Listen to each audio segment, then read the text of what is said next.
Right, following on from the last video, how to adjust the brakes on your RC vehicle, I suddenly thought, well, in fact it's different on the Acme NB16.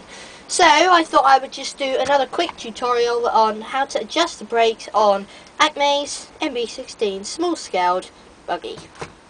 In small-scaled buggies, often things are in different places to where they would normally be on larger scaled trucks, because we are trying to get best design in order to get just as good performance out of a smaller scaled car than a larger scaled buggy or car.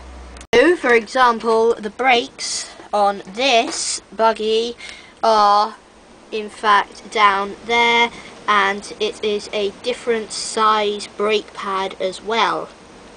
So in order to adjust the brakes on this RC vehicle, there are some more screws which in fact you can adjust just like the other truck, my Bug Crusher.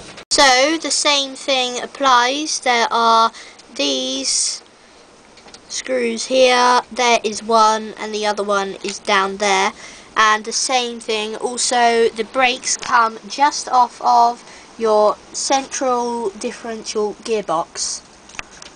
To adjust the brakes on this vehicle, this is the default brake setting. This is the setting that will always be on no matter what the servo is doing. So to adjust these screws, turning them clockwise will tighten the brakes, therefore tighter wheel turning and more braking and less speed, and turning them counterclockwise will actually mean freer wheels and less braking.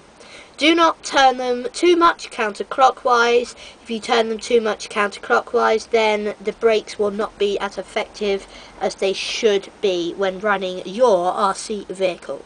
The way on this small buggy is to actually adjust the arm that connects to the brake, which therefore brakes on the buggy. So when I accelerate, the servo goes this way like that, and then pulls on the brake, which means free wheels.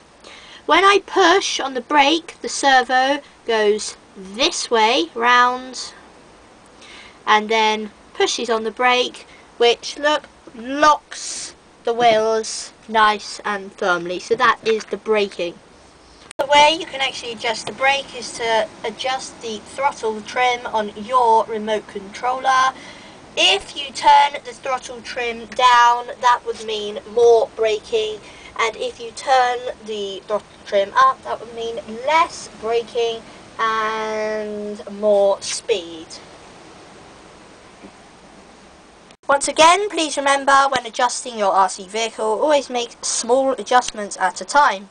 Therefore, if you make an adjustment and it's a wrong adjustment, then you can always turn it back to default settings. So always remember where the default settings are when adjusting your RC vehicle. Thank you very much for watching.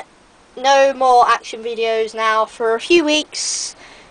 There's the home of two of the vehicles, the other two are in the other shed. Anyway, thank you very much for watching. JTorny12 out once again. It's called a light.